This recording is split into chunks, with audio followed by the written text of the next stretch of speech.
Kiribati's first president, Sir Ieremia Tabai, says the decision by the government to deport Judge David Lambourne from the country is a farce. Last Thursday night, Parliament voted to accept the decision of a tribunal set up by the government to investigate aspects of Mr Lambourne's work. It concluded that he had failed to deliver a judgment in a timely fashion. A statement from the Office of President Tanes Mamau said Mr Lambourne is being deported for his misbehaviours. Sir Ieremia, who's an opposition MP, told Don Wiseman that allegations were trumped up by the government.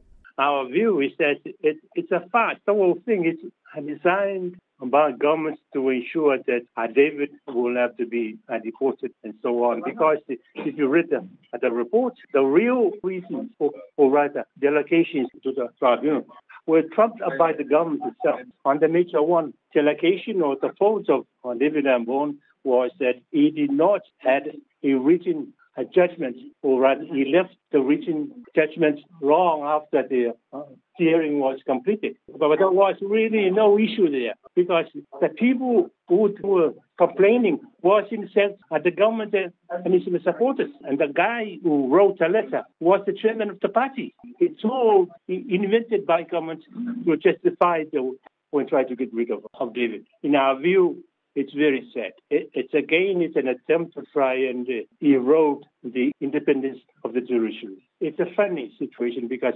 all our judges have all been suspended simply because the government will not respect the judgment of the court, which is not good for democracy. It's very clear, it would seem, that there's a relationship here between the fact that Tessie Lambourne is the opposition leader. Do you think that has driven the whole thing? Well, yeah, of course. Totally, because there was never an issue when David was first appointed and Tessie was not yet in Parliament.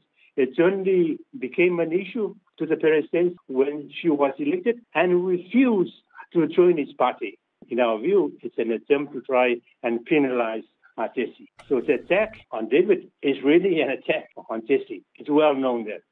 As far as I can see, the government hasn't had anything to say about this at this point and hasn't said anything public about it. No, and the broadcasting service, it was in complete silence. There was nothing out in the community. People are hearing the thing now through social media and by word of mouth. But there was nothing that has been reported on the radio.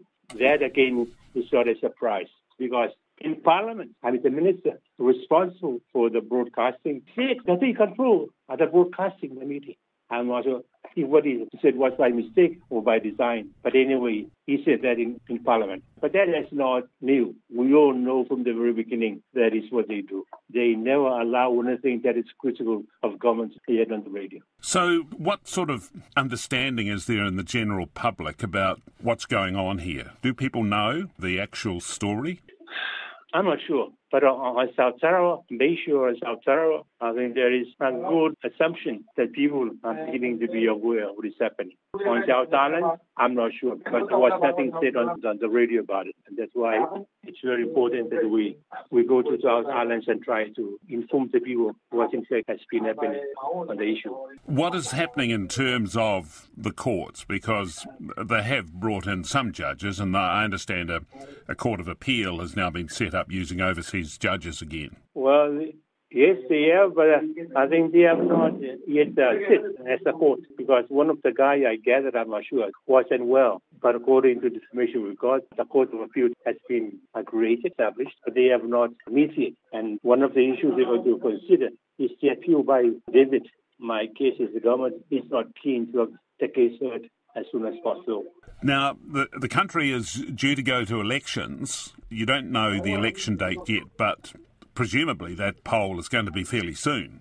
Yep, that's right. I'm sure that issue will be discussed as well. But my case is the government should try to focus on the bread and butter issues, the promises to be made in terms of the monetary benefits, because that's only way they know to get the votes. Well, one of the peculiarities of politics in your country is that once the president's in, he tends to stay for the maximum period, doesn't he? Do you think that's likely to happen here? Is he likely to get a third term? Well, I'm not sure. The signs are clear. That's why he can't wait now to go to South Island. The House was ended its meeting on last Friday. And then on Sunday, I guess that he left South Africa for surgery. You yourself, you'll stand? Yes, I have talked to my wife and family because initially they said to me that I should not stand at my time. But, I don't know. I've discussed it with them and they said, okay, because I feel I still have, I don't know. I feel I want to be involved in what is happening now. I'm leaving South Carolina on Monday to my constituency and I'll be staying until the election. Yes, well, your constituency, of course, bore the brunt of that horrific ferry disaster. Has that been resolved to the satisfaction of the people of Nonus? I don't know, but I think over time, it's quite a while back now. That was another example of the government trying to avoid the responsibility for what happened. I guess the president is going to my constituency, I think, the next few days to talk to the community. I'm not sure what the people are going to say. They may raise an issue with him when he goes there, but over time, people tend to forget about it. I don't want to make it as an issue in my discussion with the people, unless they raise it.